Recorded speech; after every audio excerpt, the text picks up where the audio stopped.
Making large changes to the past will only result in the machine losing its connection to the present. Which means? The only way to get back home is to change as little as possible.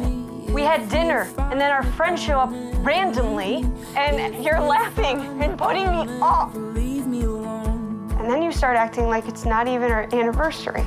If you want my help, you need to tell me everything that happens tonight. I don't remember any of this. It was 7 years ago. Did you honestly forget? Jess, wait. Hi, I'm Chris Jordan with the Movie Sleuth, and I'm here with Grant Pichla, the Michigan-based writer-director of the new time travel love story Making Time, which recently debuted on Amazon Prime. Grant, welcome. Thank you for having me, Chris. First of all, just tell us a little bit about what Making Time is about. So Making Time is a feature-length time travel romance adventure that takes place all in one night, and it's essentially about a guy who spent his entire life trying to build a time machine, so much so that he neglected everyone around him.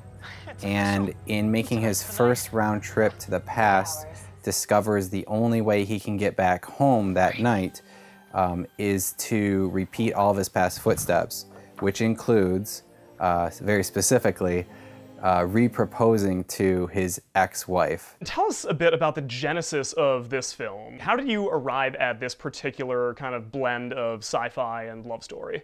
When my first movie was a crime drama, and there were some dark things in it, like kidnapping and a murder and like some kind of dark characters in it, I always knew if I ever made something else, I would want to make something that's fun or funny or at least uplifting in general. There are certain feelings you can get when you walk away from a movie, and we all watch movies for different reasons, but I have found myself most intrigued by films in which you leave the theater or you leave your couch and you actually feel better about yourself or better about the world in general.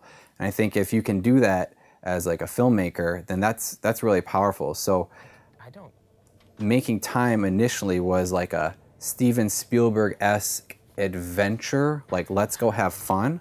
But as I started writing it and realizing where this character needed to go to complete his not just physical journey back and forth, but his emotional journey, it really started to paint itself as a romance. And I kind of just let it be. I followed my gut, and that's where you get that blend of like time travel adventure meets sort of heartwarming romance in the end. I could have done things right with them. With you. But I am tied down by that damn machine. Yeah, that's interesting that you mentioned the Spielberg inspiration, because I can definitely still feel a little bit of that in there. Like the score for the film especially kind of has that like Spielberg, Goldsmith kind of ambiance to it. Yeah, our composer, Michael Klubertans, did a fantastic job. He is absolutely gifted, and the score is a blend of so many inspirations, whether it's Spielberg, Michael Giacchino's Up, lots of different things, What Women Want, ironically, some Alan Silvestri, lots of stuff to come up with where we ended with our palette. It feels like a very personal film with a lot of real emotional sincerity behind it. How much kind of autobiography is there in the script? I don't know what screenwriter said it, but they said every single character in every single script I ever write has me in them somewhere. And I think that stands true. When it comes to like the central relationship in the film and a character trying to achieve this like mountain of a project and neglecting his friends and family, I never went through anything as deep as what he did. You know, he's like getting a divorce, and like he's clearly gotten to a point where he needs to be corrected, basically. But I know that so many of my friends, colleagues, even myself, we tend to put our ambitions in front of us, and we push those ambitions until we start to recognize, okay, maybe I've pushed too far and I have to reel it back and see what mess I left behind.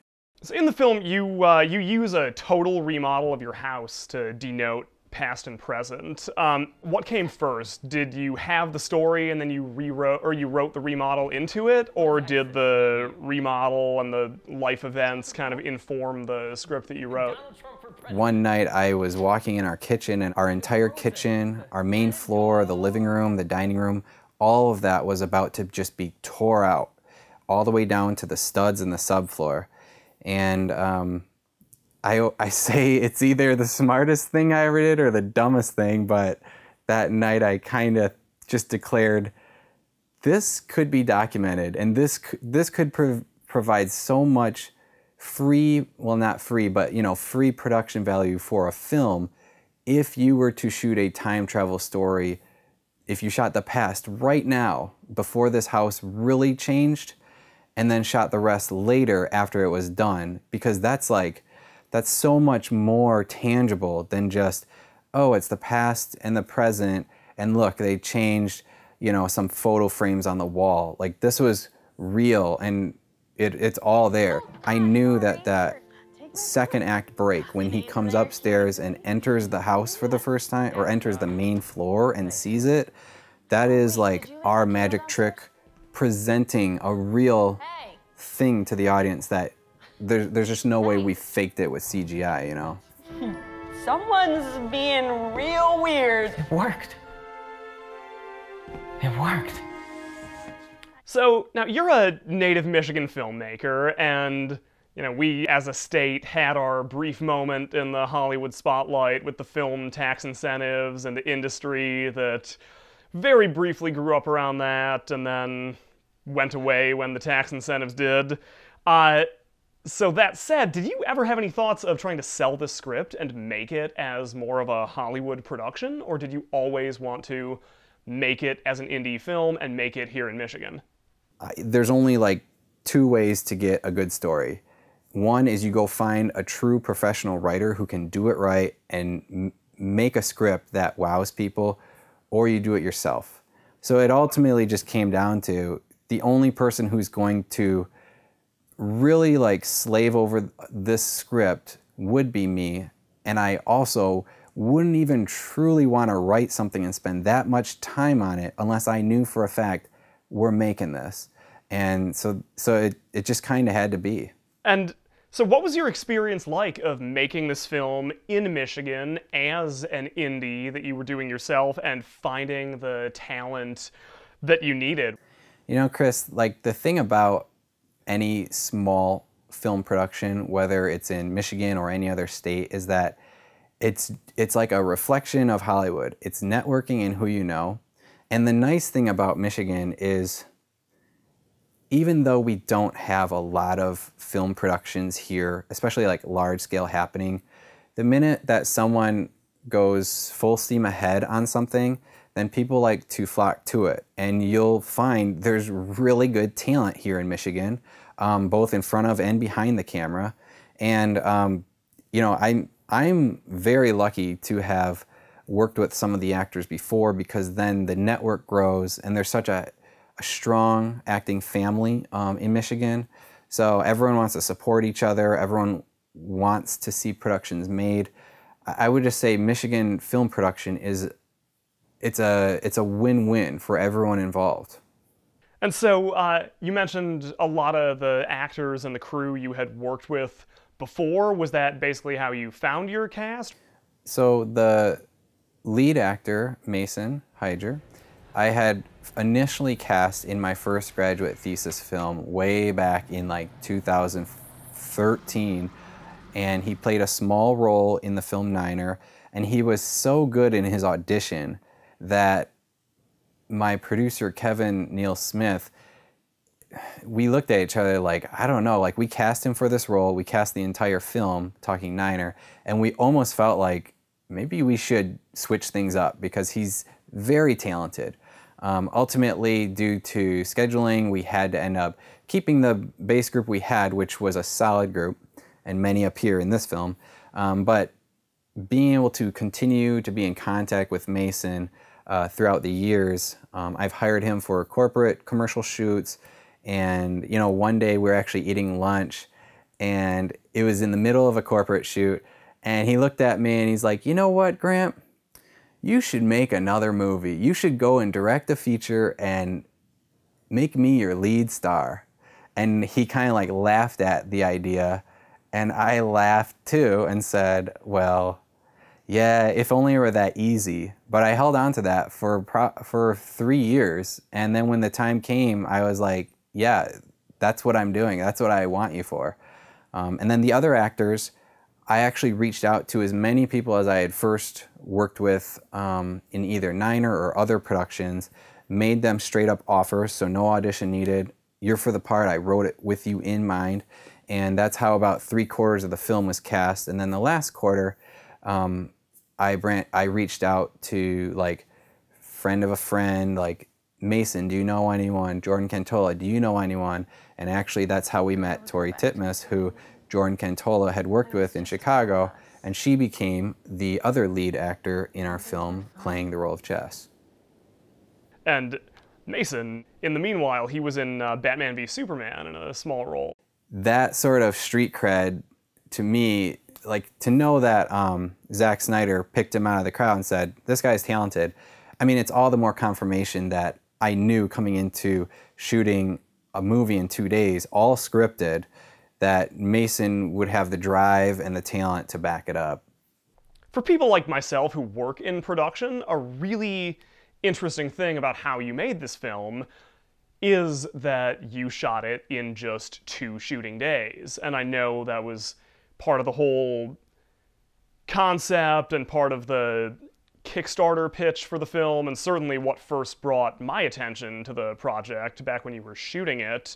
So how did you end up with that self-imposed artistic restriction? Like, how did you get to 2 days? That seems like kind of an insane task.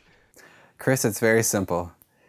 In the first film that I directed, there were 35 shooting days and about half of that amount of rehearsing days. So probably about 17 rehearsal days. 35 plus 17 more times, about 50 different moments I had to meet up with people who also could meet up. That's why filmmaking can take 3 months. Oh yeah. When you get into the real world and you buy a house and you're fixing it up and you run a small business shooting wedding videos and you also have a full-time job, now the idea of just 35 shooting days, like let's leave rehearsal out of it, 35 shooting days, I couldn't imagine A, taking off that many amount of days of vacation in a year and dedicating all of my vacation just to that, or 2, shooting for 17 straight weekends in a row and giving up like a third or more of the year. So for me, it was like, what could I possibly write and shoot in the least amount of time needed and still focus it first on story, second on acting talent, and third on sound and score. And so when it came time for this film, it was 100% about that. We wanted to test the limit and see, could we still make something reasonably good, which I had faith in as short amount of time as possible. And you said earlier that your original plan was to try and see if you could shoot a feature in 1 single day.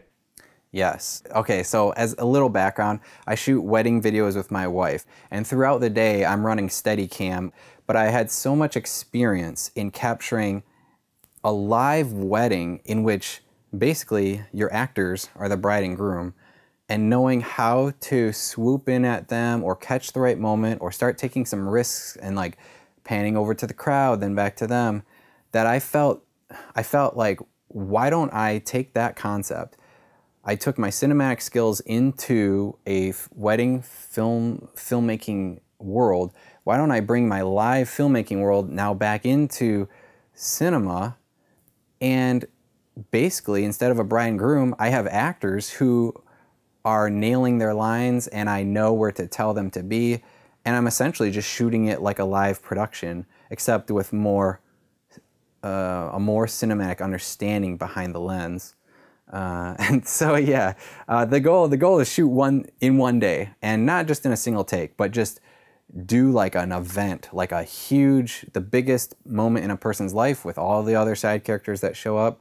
That was the goal, just one day. Certainly, yeah, the amount of Steadicam work in the film and how kind of kinetic the shooting style was definitely very striking, and I'm sure also very helpful for kind of keeping down the number of camera setups that you needed and all of that, too. Yeah, one of the biggest concerns I actually had walking into the first day of shooting, and mind you, the average movie shoots about half a page to maybe 3 pages in a day, and I knew walking in, I hadn't shot a feature in 4 years, but day one was 61 pages, and I had to wear a Steadicam vest and camera on my shoulders for 14 hours, and I didn't even know if my body could hold up. You don't really know these things till you do them. And so the camera had to stay on me all day at all times, other than like using the bathroom, because every minute spent on set means opportunity to get more or get better or reshoot things. So yeah, it's crazy. The Steadicam, like, one thing I dislike about single long takes in certain films is if it's just following some guy's back of his head and shoulders for about 3 minutes as he walks from A to B. Like, I actually think the Copacabana scene now it was legendary in the beginning in Goodfellas, but nowadays it actually is like, well, it's a little slow. There's not a lot of visual information coming. It's kind of the same thing for about 2 minutes. And so my goal was not to just shoot an entire movie walking around, walking behind people. That's not good cinematography. You have to cut to close-ups when the close-ups are needed. And then you have to let it breathe or swing and create some kinetic energy when that energy is needed.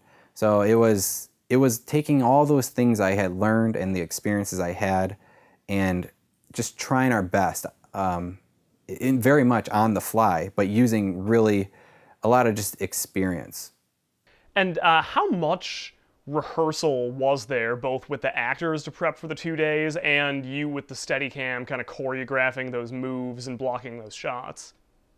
As far as like blocking scenes out, there were no rehearsal days of that. As far as me working out the Steadicam, there was really none of that. And as far as rehearsing actor to actor, it was absolutely minimal. This is where things get quite interesting because so in the timeline of the whole thing, on day one, we were supposed to shoot 61 pages, but 24 hours before shooting, so many of my cast and crew were texting me nervous about Mother Nature because 15 inches of snow dropped the day before we shot. And so, yeah, you can see it in the movie. It is just packed. But what that meant was Mason did not meet his counterpart lead, Tori, until the night before shooting at 9 p.m., an entire first half of a romantic movie. That was their first interaction at 9 p.m., picking her up from the train station that was 4 hours late and driving back through a blizzard with them just talking in my car. And so they had about 2 hours to quickly rehearse as much as they could the night before. And then on day one, it was just like, it was go time. So it's a real testament to their talent and their chemistry, like to never rehearse before and show up and just bust out 61 pages. It's unreal. So just, do you have any other just like cool stories from that, or memorable things from that experience of just like this 2-day crazy whirlwind shoot? Just like tell us a little bit more about just what that was like.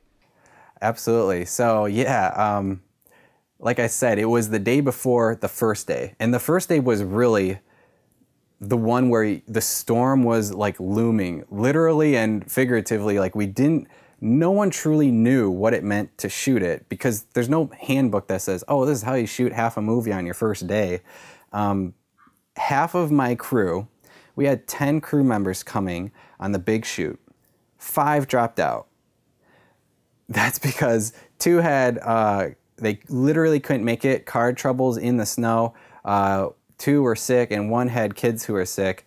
So it boiled down to like, okay, now we're coming into the ball game with half our squad, 3 people running cameras, including myself. So I'm, trying to direct but also shoot.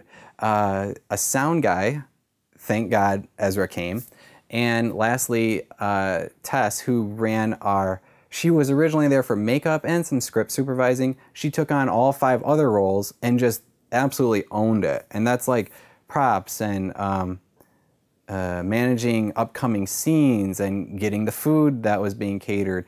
All these things she just like handled like a champ. So literally like the day before, people are just texting me like, can't make it, or I'm throwing up with the flu, I'm out, and it was feeling like a disaster. And then on the day of, I was getting texts from people saying like, we're driving in from Chicago, but this is the worst part of the blizzard. Like, we can't be there at 8 a.m. We're going to be there at 9. Now we're going to be there at 10:30. Like I said, Tori was supposed to arrive the day before. Her train was 4 hours late. The other guys who were coming from Chicago on their train, their train died 4 times on its way to Michigan. Oh my God. It was absolutely crazy. But that's not even the best part. So the night before, I was still the day before, I should say, at noon, I was still putting up the last lights in our main kitchen because I knew this was going to be really important to have the ability to dim lights due to the plot of the film. And so I had to get those lights in. I hadn't even built the time machine yet, so when I went to pick up Tori from the train station, which was a good 30 minutes that turned into an hour due to the snow, I had to assign it to 2 of my cast members who were there early from Chicago. Hey, you guys build me a time machine, don't let me down. The joke, I gave them a box of stuff, and the joke is that it looked like something you'd buy off Craigslist or a garage sale. It's not no flux capacitor, but it'll do. So on day 1, we started shooting, and we were shooting faster than I had ever shot any film set before. It was at first we decided, let's try and rehearse each scene, and we quickly learned, oh no, we've been rehearsing for 15 minutes. Holy cow, actually, let's just shoot. We gotta, every time you guys say a line on your mic, that could be a potential line that we use in ADR. So we gotta be rolling here. So for us, now the clock was ticking, and we had 35 scenes to shoot on day 1. It's a large amount. So we were flying through, we had 9 scenes done, and we had all felt like, holy cow, we're flying through this. This is exhausting, but it's kind of fun because it's a challenge and we've never seen this before. Little did I know, I had felt like we were probably about halfway through the day, and in turn, Tess came up and showed me the shoot schedule at dinner at 5:30 and said, okay, this is what we've got done. And I was looking for all the check marks, but none of the scenes had check marks at all. Instead, all I saw was a blank page with just each scene listed, no pen marks. And she's like, yeah, we still have 26 scenes to go, and it's almost 6 o'clock. And so on day 1, I had to tell that to the whole team. It actually scared the hell out of me. I got up on a chair, I announced it to everyone, you may not have ever rehearsed your scene before. You may not have even met Mason for more than 5 seconds. But this is where shooting a movie in 2 days, we got to put our money where the mouth is, because as fast as I thought we've been going, and we had to do some stunt double stuff with 2 copies of Mason, and some of that stuff was tricky and shooting in the dark. But I was now it is time for chaos. We are starting on the scene in which Nick comes out of the basement and walks around an empty kitchen. And for that, you two camera people, feel free to hide behind the couch. I'm gonna take this solo because we gotta shoot this entire scene in like 3 minutes. And then from that moment on, we basically averaged 5 scenes per hour for the next 6 hours. And it was a complete blitz. It's exhilarating, but you end up not remembering hardly anything about it. In Mason's after shooting interview that he did that night, which was around 3 o'clock in the morning, we asked we had some canned questions. What was your favorite scene to shoot today? And he like looked at us like, I remember the last scene, but I don't remember 5 scenes ago or 10 scenes ago or 25 scenes ago. I don't know. Man, it was incredible, the amount of like, I don't know, just camaraderie and like the speed in which it required to pull it off. That was day 1. So we came into day 2 knowing that you got to move fast. This was a whole different beast. But as Tess had said in our documentary, well, we all have 1 day under our belts, so we're all quite a bit better at what we're doing this time around, I think. That day we shot 50 pages, plus we reshot a scene that we that we wanted to fix after day 1, so we reshot a partial scene. We did our entire poster photo shoot right in the house, like right after one of the scenes. We had 6 actors down here in this basement recording ADR while we were upstairs shooting other scenes with the government trio. And then on top of that, we had 38 pickup shots to do. And when Mason saw that list, he was like, "Oh my God, do we have to do all these?" I'm like, it would help a lot. It was, yeah, day 2 actually went tremendously smooth. And I told Tess, this time around, every scene that we have 15 minutes blocked out for, cut those in half and lie to me. And so when we say start, you start the clock at 7.5 minutes and you tell me you only have 2 minutes left. And that kick-started us, that got us into the mentality of like, wow, you can't just screw around on a set like this. You have to do it and trust and keep going. Time travel movies are notorious for being, full of paradoxes and inconsistencies and not necessarily having a lot of like really airtight logic without a lot of suspension of disbelief. Something that really impressed me about this script the first time I saw it was how tight the time travel logic feels, and how, it feels like you really thought that stuff through and like you set the rules in the script, and then the script sticks by those rules, and you took the time travel very seriously. Like, how did you write that? What was it like approaching that time travel logic tricky business?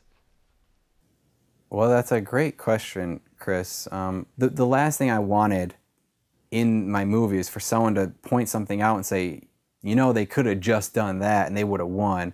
Or it gets to the end of the movie and you don't do your due diligence as a writer to explain the rap well enough that, like, one thing I didn't want is in the final scene, the sort of emotional relationship stuff to be clouded by people still wondering, so is she from the past? Is he whatever? Like, I didn't want any of that. You have to be diligent. And, just in doing research, also in screenwriting, anytime you do what is sort of like this character wishes to achieve something, character gets it, and then he goes, and then he has to come back, you really do have to set the rules, and you have to stick by them.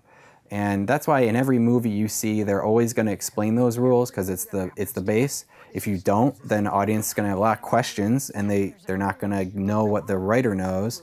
And I guess in terms of this one, I don't know. I just kind of thought, what if you did basically just DVR time, and you could just go sort of like live in it, and then just kind of pop back.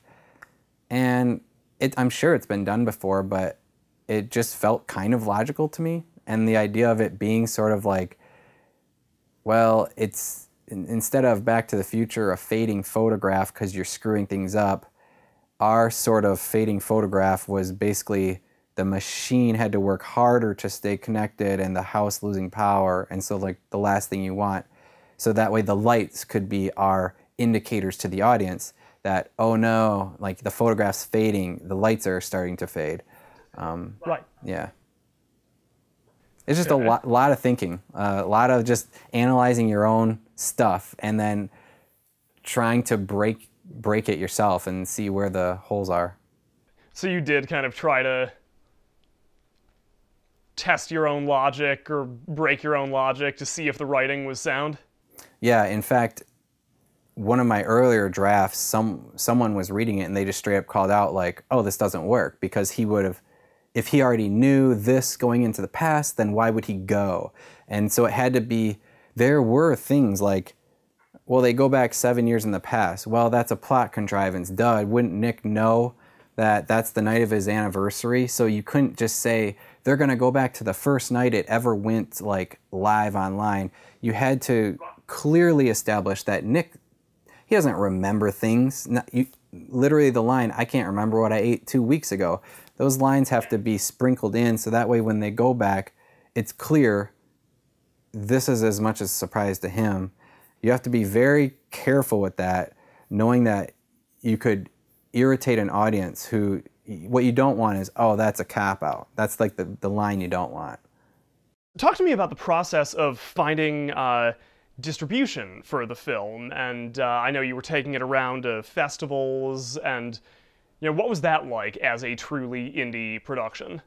Well, I'll be honest, it's tricky because there are something like 4,000 to 6,000 features made a year and entered into Sundance. So just to be one of 1,000 is tricky, but one of 6,000 is like, you could have the best, you could have the next Pulp Fiction in your hands and no one will care. No one will even have a clue. And even if it's really good and a small town is like, this is good, still no one will know. And so for us, it was like, we raised money, we set aside a certain amount of budget that we would actually use to pursue festivals and some awards competitions. And, I'm not gonna lie, I felt it was fully justified or earned when Mason won September's like best performer of the competition in the LA Actors Awards. And then at the end of the year, he won best performer of the year for this performance. And then him and Tori actually won Best Duo of the Year. And I was, for her and him to get that, it was like, you guys earned this. So absolutely, we had that, and then Michael Klubertons won at Festigious Best Score of the competition. There's a lot of, a lot of good stuff coming in. But as you know, COVID-19 has changed the world, and even some of the festivals that we were in or waiting to get in, they've basically said, all right, we're going to do this digital only. And that kind of closes the door on certain things, and that forces you to start thinking about, well, online streaming right now is up 40%. Everyone's, stuck at home a little bit more. And at some point, getting into any sort of smaller festival does not equate to success in a distribution deal. How we got ours is I ended up connecting with Indie Film Hustle podcast host Alex Ferrari when he became aware of our project, and he asked to do an interview with me. And so off the air, I got to talk to him about what are the realistic options out there for indie films. And he explained to me, there's traditional distributors out there. There's the idea of doing it yourself, self-distribution, like just trying to sell it out of your trunk, basically. And fortunately, he pointed me to a company which is now distributing us called Indie Rights Films. I submitted to them. They were, I can't speak on behalf of them, but they liked it enough to say, absolutely, let's take this on. And then it was just a process of, okay, how soon can we get it to you, and how soon could it go up onto streaming sites? And so yeah, so far Indie Rights has been our distributor, and we're super happy with them. You talked a bit there about how, yeah, COVID-19 has changed, I mean, everything. Because I know when we first started speaking about doing this interview a while back, you were saying, it was going to be festivals for the foreseeable future, and then looking at distribution later. So, I mean, how much did your trajectory with this film, both the festival circuit and going with streaming now on Prime, how much did COVID really just like change your approach to how you were handling this? I think for us, it was probably, if I could tell COVID out there, hey, coronavirus, if you're listening, I would say you came 4 months too early, because that sort of forced our hand into saying like, all right, if festivals, like the festival ride is basically done, so now let's change our trajectory. And yes, it did certainly turn to, let's, like, everything that had been about get us into this fest or get us into that fest, see if we can get discovered, all shifted to what do we need to be able to distribute a film, whether it's I won't get into the deliverables, but I can say this: there are films right now that are being finished that people were expecting to submit to festivals that are now sort of like their hands are tied, and maybe that means they're all going to go directly to streaming and distribution, or maybe not. It really, you never know, because a lot of time and investment is put into movies, and holding off on them for half a year, especially when this is like our film was a 2-year-long process. So if we would have had to wait another half year, it's like, well, we could have done it, but realistically our festival run was ending in probably a few months from right now. So it wasn't too hard to say, okay, we might lose some money by bypassing them, but I'd rather be streaming now, especially being that it's an uplifting and sort of heartfelt story for people at home, as opposed to holding on to it forever and never like sealing any deals. Absolutely. And so in that sense, well, obviously you did lose the festival circuit. I mean, like you said, streaming figures are up like 40% while everybody's home. So in that sense, is there kind of a silver lining with kind of having more of like a captive audience that you can get this film in front of now that it is out on Prime? Actually, Chris, that's a good point. I think that is the silver lining.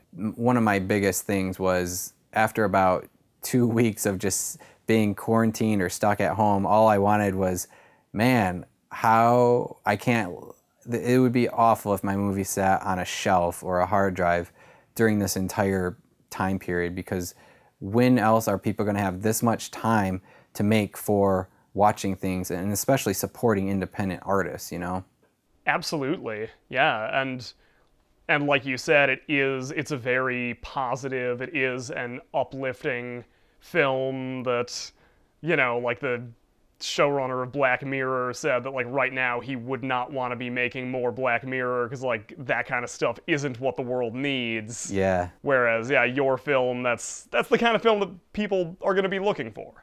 Yeah, and see, the funny thing is, like, It's a Wonderful Life ends in, spoiler alert, it ends with this sort of scene of the conflict in the final moments is like he was never able to like leave his town and try and make something of himself somewhere else. And also a huge thing of it is there's not enough money here to support him because he's about to go to jail. But when he comes back, first he gets the family and then the money flows in. So what's most important is the family. And that sort of message of you need to appreciate what matters most in life, that's where I felt my story could most directly relate and remind people that even if you invent a time machine and it works and you can go back and it works, doesn't mean that that's more valuable than the people around you. So, yeah. And You know, you mentioned earlier hoping that people will use this time when they're home to support more independent art and seek out more independent film. So for you as an independent artist, independent filmmaker, and, you know, particularly one here in Michigan, has COVID in any way changed your relationship with your art or your perspective on kind of how you approach art or want to make or distribute it going forward in this new world? Man, that's a big question. I think that there's like many stages of the COVID slowdown. And the first stage was, wow, I have all this time now. I feel creative. And you start jotting down ideas about, you know, even if you never touch those ideas in your life, they just come to you and you have sort of the mental capacity to just kind of like slow it down. And then then you just have more mental capacity. Unfortunately, it started as sort of a slow down and get used to this. And now it's like, I'm actually more busy than ever at my job. So to start creating art for art's sake again, that is on a complete halt. And the fact of the matter is, once you go and start distributing a film and you have to present marketing materials and start branching out like in the social world, for me, I feel like right now I'm actually still working on making time. What's next for making time, and what's next for you as a filmmaker, if that's even something that you know the answer to right now? Well, for making time, the goal is to burst some bubble somewhere. And it's sort of like trying to say, let's go viral, but you don't even ever want to say viral anymore. The fact of the matter is, out of all the movies that come out each year, only a sliver of them are time travel stories. So if our film could land on any sort of list of even just best time travel movies of 2020, or even just independent time travel movies, I mean, I'll say the movie Primer, it's sort of legendary in its status, but I don't find it legendary in watching it. It's clearly written by a very, very smart guy, but yeah, for the typical audience, man, I think if that came out today, there's higher standards. But not to say that this film is better than that or anything like that, but if that film can have some lasting cult impression to the fact that even people now in 2020 can say the word primer and sort of know what that is, if we could just be any sort of cult anything at some point, that would be fantastic. And if it gets some steam on Amazon Prime, then it may have the opportunity to be distributed on other streaming sites or other channels or possibly even foreign territories. But I actually can't specifically say that that's a possibility or happening yet. We are just waiting to see how it does on Amazon Prime first. And how about you as a filmmaker? What's next for you? I don't know what the future holds. I mean, it's a very interesting time, just in general in the world. It's very interesting. So at this time, I'm not specifically pursuing any ideas. I'm still jotting things down as they come. But, you know, my hope would be to one day have a chance to bring the band back together and do it again. We'll see.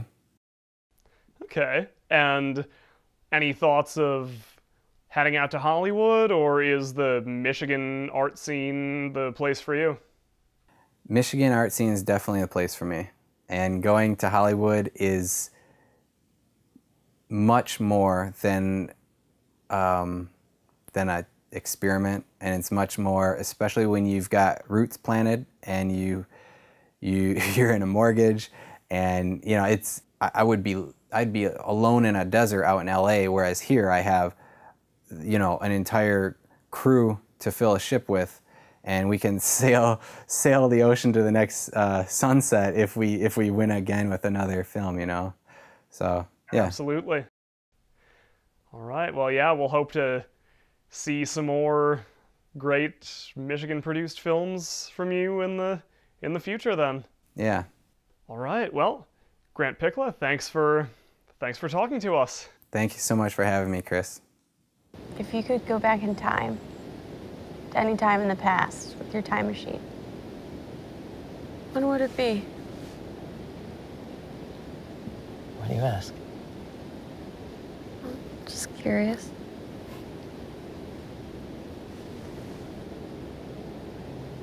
I would go back to a time when it was just about us. When things were fun.